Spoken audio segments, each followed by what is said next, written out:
There once was a boy born into the heart of Chicago. Chicago, a city known for its rich history, but also its dark side. This boy came into the world with the cards stacked against him, born into poverty in the troubled neighborhood of Roseland, known as the Wild Wild Hundreds. Roseland, a place with a reputation for violence, was the backdrop of this boy's childhood. It was a world where young souls like him often had limited choices. Robert Sandifer entered into the world on April 17th, 1983 in Chicago. His mother, Lorena Sandifer, had a history of over 30 arrests, primarily related to her involvement in prostitution, many of which were linked to drug-related offenses.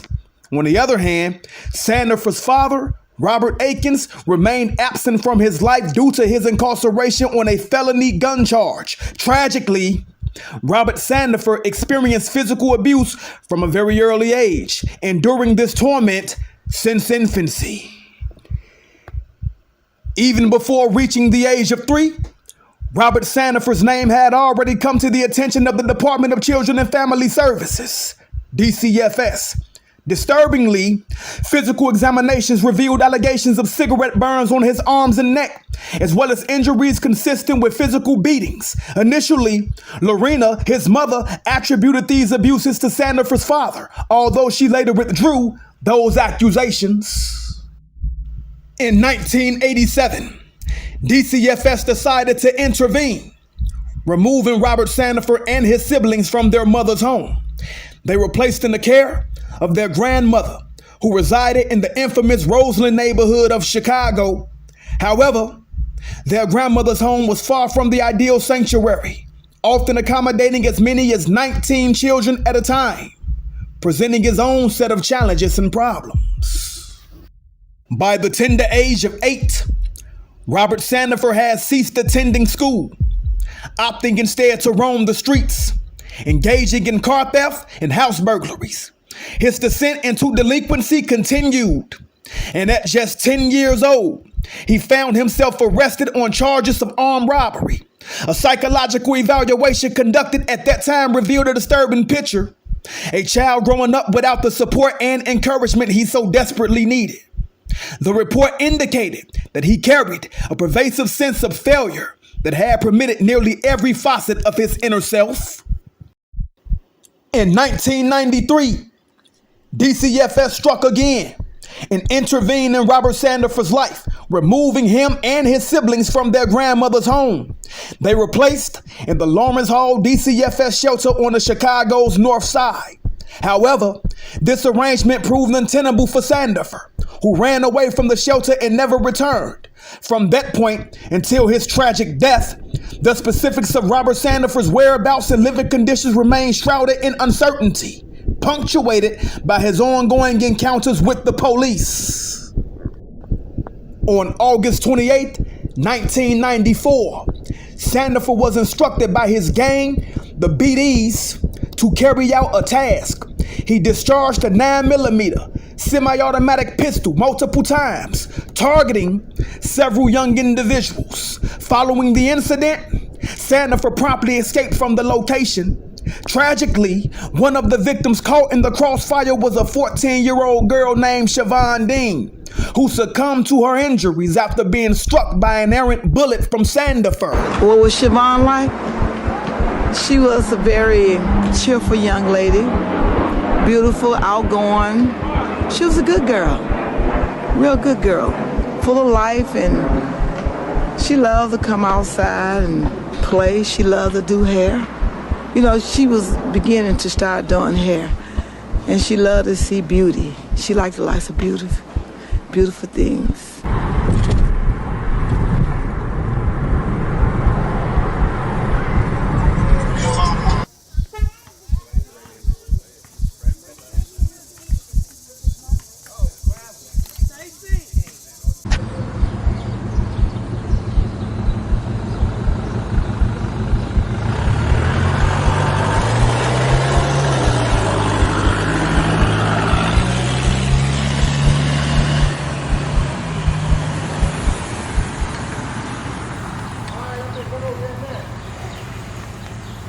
Following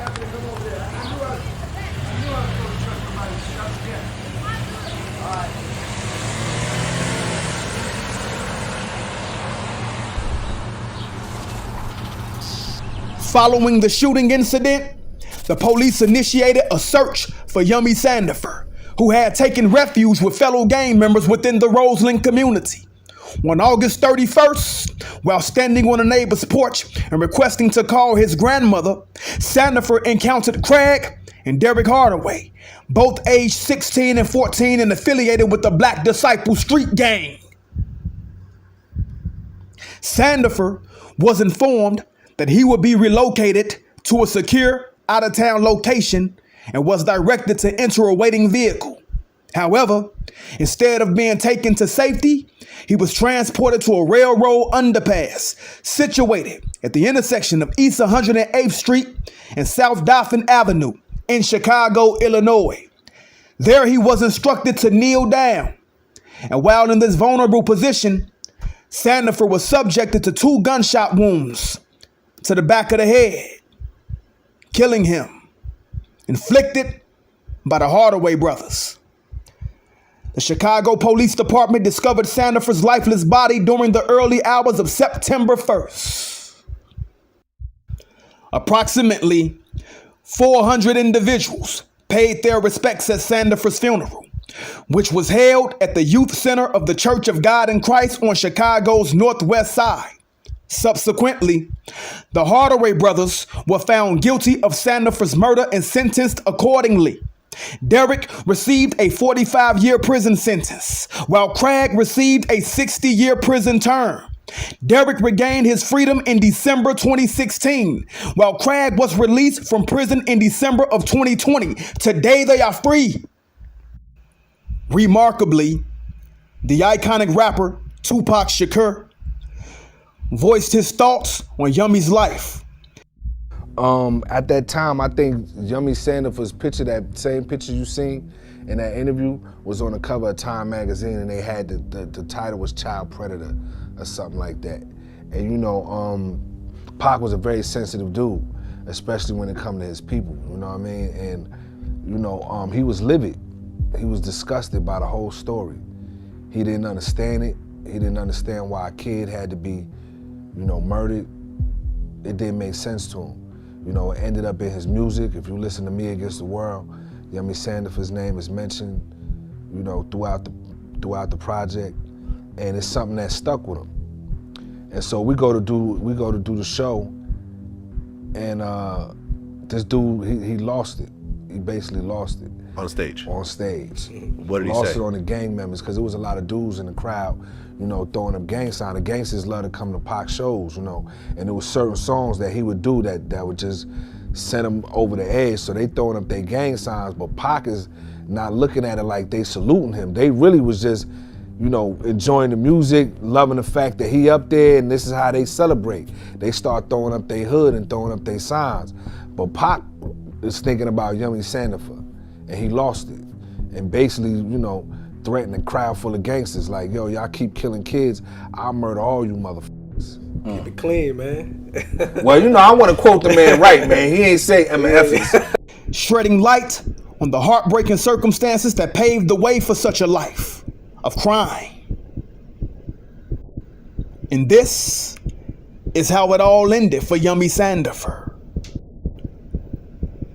We must strive to be better parents and build a more nurturing society, ensuring that no child ends up on the path that tragically led to the death of Yummy Sandifer.